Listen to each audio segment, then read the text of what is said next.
Hello students, good morning. कैसे हैं आप सभी लोग। कुहू इंटरनेशनल स्कूल ऑनलाइन प्लेटफॉर्म पे आप सभी का स्वागत है बच्चों। हम लोग जो है स्टोइकोमेट्री पढ़ रहे थे, है ना। और स्टोइकोमेट्री के अंदर हम लोगों ने सीमांत अभिकर्मक तक के क्वेश्चन कर लिए थे, लेकिन वो बेसिक्स क्वेश्चन है सीमांत अभिकर्मक के भी। अभी उसमें और वेरिएशंस आएंगे, लेकिन और वेरिएशन से पहले मुझे कुछ छोटे छोटे टॉपिक आपको करवाने हैं, ताकि उन वेरिएशंस में जब आप जाओ आगे तो फिर आपको एक इन छोटे छोटे टॉपिक की वजह से दिक्कत ना आए। ठीक है, तो हम लोग जो है आज अगला टॉपिक स्टार्ट करने वाले हैं। इसी में सब टॉपिक लिख लो, है ना। तो जो टॉपिक हमारा रहेगा वो है औसत परमाणु भार। औसत परमाणु भार को इंग्लिश में बोलते हैं एवरेज एटॉमिक मास। आप पूरा लिखना है एवरेज, मैंने शॉर्ट लिखा है तो आप भी शॉर्ट लिख दो, एवरेज एटॉमिक मास। ठीक है, ये एवरेज एटॉमिक मास क्या होता है कि जैसे आपने कभी पीरियोडिक टेबल देखी हो तो पीरियोडिक टेबल के अंदर जो हाइड्रोजन है, वैसे हम लोग हाइड्रोजन का परमाणु भार कितना लेते हैं 1, है ना। लेकिन आप पीरियोडिक टेबल देखना ध्यान से, और जो हाइड्रोजन का जो बॉक्स है उसमें ऊपर ऊपर लिखा होगा 1.0008। ठीक है, तो 1.0008 क्यों लिखा हुआ है वहां पर। उसी तरीके से कार्बन देखना, कार्बन का एटॉमिक मास आप सोचो जो परमाणु भार है वो 12 लेते हैं हम लोग, है ना। लेकिन पीरियोडिक टेबल देखोगे और उसमें देखोगे ना आप एग्जैक्ट, तो 12.0123 ऐसे कुछ करके लिखा हुआ है। तो फिक्स 12 क्यों नहीं लिखा हुआ, इस तरफ फिक्स 1 क्यों नहीं लिखा हुआ हाइड्रोजन में। वैसे ही क्लोरीन जो है उसका 35.5 क्यों लिखा हुआ, 35 क्यों नहीं लिखा हुआ। क्लियर। तो औसत परमाणु भार क्या होते हैं, हमारी जो आवर्त सारणी जो जमाई गई है आधुनिक आवर्त सारणी, उसके अंदर समस्थानिकों को भी जगह दी गई है बच्चों। ठीक है, जो हमारी आधुनिक आवर्त सारणी है उसमें समस्थानिकों को भी जगह दी गई है। इसका मतलब हर एक बॉक्स जो रहता है हाइड्रोजन का, जैसे हाइड्रोजन का बॉक्स है उसमें हाइड्रोजन के तीनों समस्थानिक को जगह दी गई है, 1h1 1h2 1h3। तो हम लोग क्या करते हैं, जो परमाणु भार लेते हैं वो सभी समस्थानिकों के परमाणु भारों के योग का एवरेज होता है, औसत होता है। ठीक है, सभी समस्थानिकों के भारों का एवरेज औसत, उसको हम लोग क्या बोलते हैं, एवरेज एटॉमिक मास। ठीक है, तो यह सभी समस्थानिक के भारों का औसत भार होता है।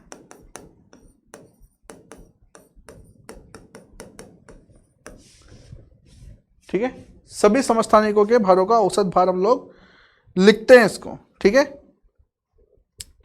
तो अगर मैथमेटिकली मैं बोलूं औसत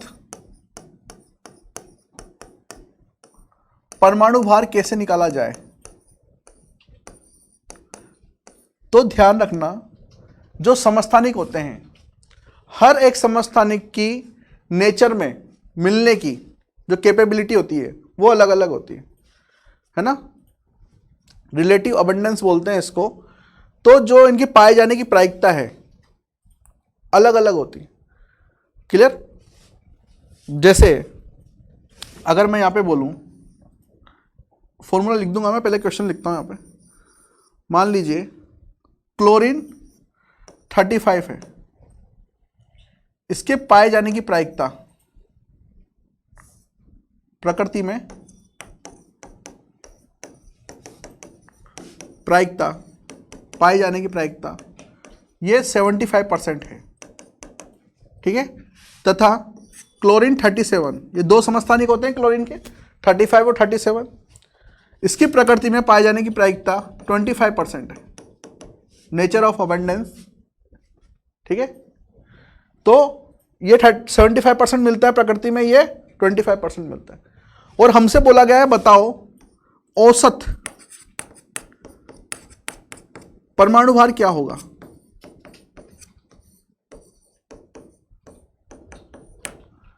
तो पाए जाने की प्रायिकता को मैं बता रहा हूं ए से, ठीक है, पाए जाने की प्रायिकता को मैं क्या बता रहा हूं, ए से बता रहा हूं बच्चों, क्लियर। और ये जो समस्थानिक है ये मैं बता रहा हूं एक्स से, जैसे इसको मैंने बताया x1, इसको मैं बता रहा हूं x2, इसको मैंने बताया a1 और इसको मैंने बताया a2, ठीक है, क्लियर। तो आपके पास में औसत परमाणु भार ax से डिनोट कर रहा हूं इसको, इसका फॉर्मूला होगा a1 x1 plus a2 x2 upon x1 plus x2, या फिर अपॉन 100 भी कर सकते हो आप, क्लियर, क्योंकि प्रायिकता किसमें से निकाली जाती है, 100 में से निकाली जाती है, क्लियर। अब जरूरी नहीं है दो ही हो यहां पर समस्थानिक, बहुत सारे हो सकते हैं, तो आप क्या कर सकते हो an अपॉन an xn, इस तरीके से, क्लियर, डिवाइड बाय 100। तो ये फॉर्मूला आपके पास में आ सकता है।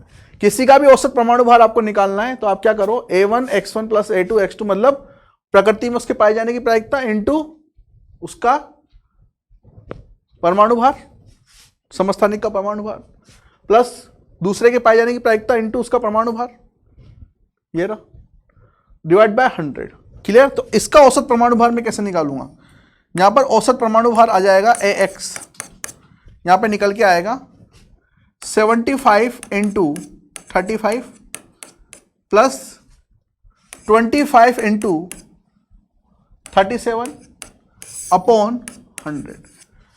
आप इसको जब सोल्व करेंगे, जब इसको आप सोल्व करेंगे तो आपके पास में जो आंसर आएगा वो आएगा 35.5, ठीक है, आएगा आपके पास में कितना, 35.5।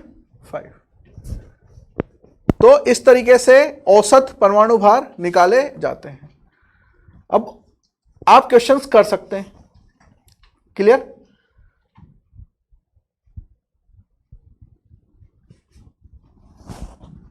औसत परमाणु भार के जितने भी क्वेश्चन दे रखे हैं अब एनसीईआरटी में वो आपको करने हैं बच्चों।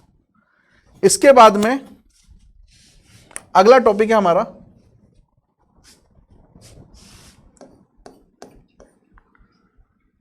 Percentage composition.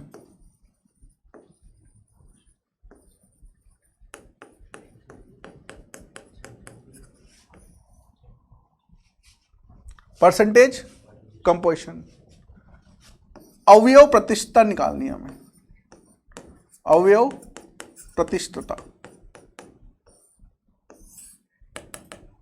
ये कैसे निकालते हैं, देखो, अगर आपको किसी की अवयव प्रतिशतता निकालनी है, जैसे मान लीजिए हम लोग बोल रहे हैं एग्जाम्पल के फॉर्म में H2O, है ना, मैंने लिया 1 मोल H2O, क्लियर। H2O का 1 मोल का परमाणु जो मोलर द्रव्यमान है वो कितना आता है, 18, ठीक है। अब आपसे पूछा जाए कि बताइए इसके अंदर हाइड्रोजन की प्रतिशतता कितनी होगी, तो आप कैसे निकालोगे, हाइड्रोजन की प्रतिशतता बराबर क्या हो जाएगा, हाइड्रोजन का द्रव्यमान बटा H2O का द्रव्यमान इंटू 100। उसी तरीके से अगर आपको H2O में कोई पूछे कि ऑक्सीजन की प्रतिशतता कितनी है,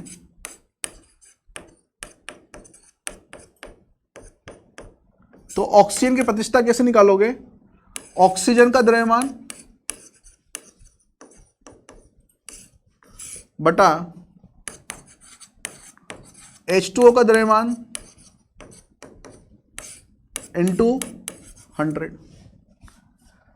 तो किसी भी फॉर्मूले में, किसी भी कंपाउंड में अगर आपको प्रतिशतता निकालनी है तो क्या करना है, आपको जिसकी प्रतिशतता निकालनी है उसका द्रव्यमान बटा पूरे के पूरे सूत्र फॉर्मूले का द्रव्यमान इंटू 100। तो जैसे H2O में आपको देखना है कि कितना प्रतिशत हाइड्रोजन है, तो प्रतिशत हाइड्रोजन कैसे निकालोगे आप, हाइड्रोजन का द्रव्यमान कितना दिया हुआ है, यहाँ पर 2 अणु हैं, 2 परमाणु है, सॉरी, एक परमाणु का कितना होता है 1 ग्राम, तो 2 का कितना हो जाएगा 2 ग्राम, 2/18 इंटू 100। इसको आप सोल्व कर लेना। दूसरा प्रतिशत ऑक्सीजन का निकाल सकते हो। ऑक्सीजन का 16/18 इंटू 100। इन दोनों का प्रतिशत मिलाकर आपके पास में जो योग आएगा वो 100 का आएगा। ये भी ध्यान रखना, क्योंकि प्रतिष्ठा किस में से निकाली जाती है? 100 में से। अब वो अलग बात है कि यहां पर दो ही तत्व हैं, दोनों का मिलाकर कितना आने वाला है? 100। अब जैसे एक और एग्जांपल देखें, एक और एग्जांपल देखो। आपको बोला H2SO4 के अंदर प्रतिशत सल्फर निकालना है और प्रतिशत ऑक्सीजन निकालना है, ये निकालना है। तो H2SO4 जो है इसका मोलर द्रव्यमान कितना होगा? 1 मोल का, ये होगा 98। प्रतिशत सल्फर कैसे निकालोगे? इस 98 में सल्फर कितना है? 32/98 इंटू 100। क्लियर? प्रतिशत ऑक्सीजन, प्रतिशत ऑक्सीजन कैसे निकालोगे? यहां पर ऑक्सीजन का द्रव्यमान, तो ऑक्सीजन का एक परमाणु का द्रव्यमान होता है 16, 4 का कितना हो जाएगा? 64। 64/98 इंटू 100। क्लियर? अब हाइड्रोजन का निकाल लो। अब हाइड्रोजन का या तो डायरेक्ट निकालो जैसे मैं निकाल रहा हूं, या फिर क्या करो, इन दोनों को जब निकाल रहे हो तो इन दोनों को माइनस कर देना योग करके 100 में से, तो फिर हाइड्रोजन का आ जाएगा, क्योंकि तीनों का योग क्या आने वाला है? 100 के बराबर। तो हाइड्रोजन कितना हो जाएगा? 2/98 इंटू 100। क्लियर? तो इस तरीके से जो है हम लोग यहां पर किसी भी कंपाउंड के अंदर, किसी भी यौगिक के अंदर उसमें उपस्थित तत्वों की प्रतिशत अवयवता निकाल सकते हैं। क्लियर? अब देखो एक अगला टॉपिक है हमारे पास में,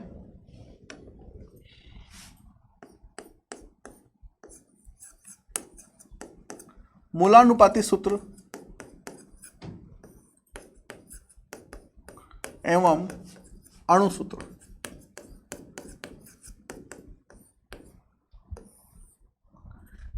मूलानुपाती सूत्र को इंग्लिश में बोला जाता है एम्पिरिकल फॉर्मूला,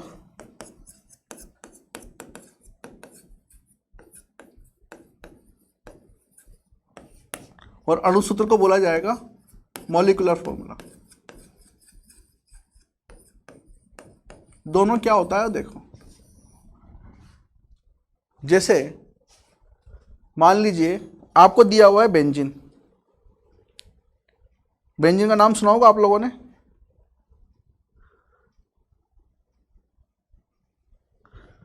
बेंजीन, तो बेंजीन का नाम सुन रखा होगा बच्चों आप लोगों ने। बेंजीन होता है C6H6, इस तरीके से संरचना होती है उसकी।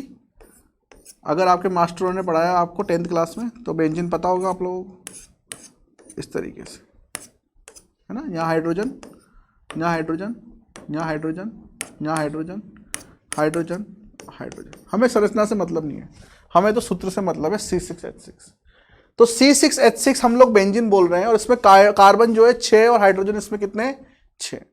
तो अगर कोई सूत्र आपको ये बताए एग्जैक्ट नंबर ऑफ एटम्स, है ना, मतलब किसी सूत्र के अंदर रियल में जो परमाणु उपस्थित हैं, वास्तविक रूप से जो परमाणु उपस्थित होते हैं, उस सूत्र को हम लोग बोलते हैं मॉलिक्यूलर फॉर्मूला या फिर अणु सूत्र। ठीक है? तो यदि किसी यौगिक में वास्तविक परमाणुओं की संख्या लिखी हुई हो, परमाणुओं की संख्या लिखी हुई हो, तो उसे अणुसूत्र कहा जाता है। अणुसूत्र कहा जाता है। ठीक है? और यदि मैं यहां पर क्या करूं, इस C6H6 को भाग लगा दूं बच्चों, C6H6 को यदि मैंने 6 से भाग लगा दिया, डिवाइड बाय 6, तो बताओ कितना हो जाएगा? ये हो जाएगा CH। यदि किसी सूत्र में सरल अनुपात में परमाणु की संख्या लिखी गई हो तो उसको हम लोग क्या बोलते हैं? मूलानुपाती सूत्र। तो यदि किसी सूत्र में परमाणुओं की संख्या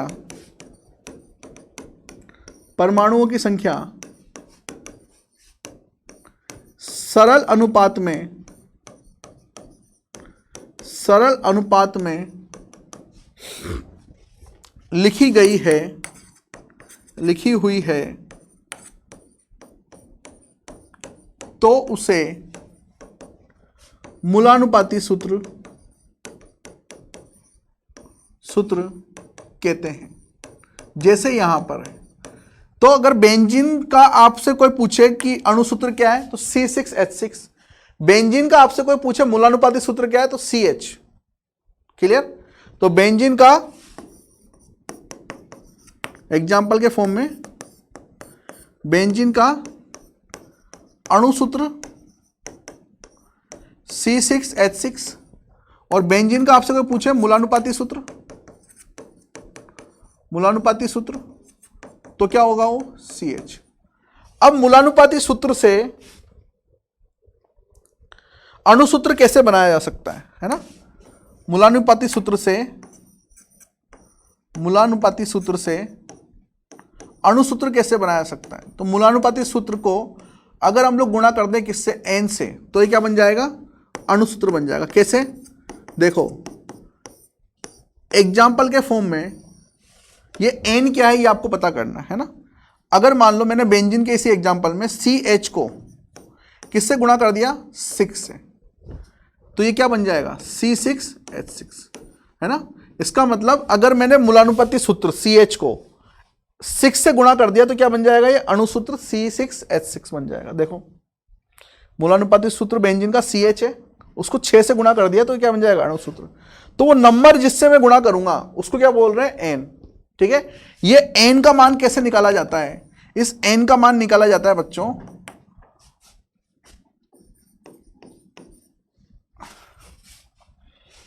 अणुभार बटा मूलानुपाती भार। अणुभार बटा मूलानुपाती भार, तो आप क्या निकाल दोगे? n को निकाल दोगे। क्लियर? तो क्वेश्चन करेंगे इसके, है ना, बहुत इजी क्वेश्चंस हैं, क्वेश्चंस करेंगे। एक क्वेश्चन अभी के लिए आप लिखिए। क्वेश्चन ये है कि एसिटिलीन एवं बेंजीन दोनों के लिए समान मूलानुपाती सूत्र CH है ना। दोनों का मूलानुपाती सूत्र क्या है? CH है। एसिटिलीन एवं बेंजीन का मोलर द्रव्यमान